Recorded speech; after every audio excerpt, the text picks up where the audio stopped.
How to mute a Discord server on mobile. That's what I will show you in this video. But before we begin, make sure to subscribe to the channel and ring the bell to get notified whenever a new video is uploaded. With that said, let's get started. Open Discord and log in to your account.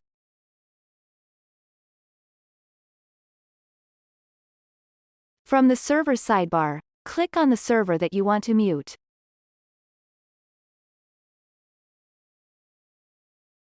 Click on the three vertical dots next to the server's name.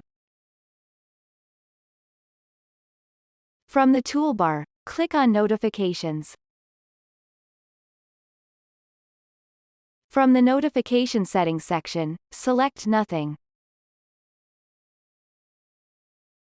The Discord server has now been muted. And that's it. That's how to mute a Discord server on mobile. If you have any questions, please leave them in the comment section down below. With that said, see you in the next video.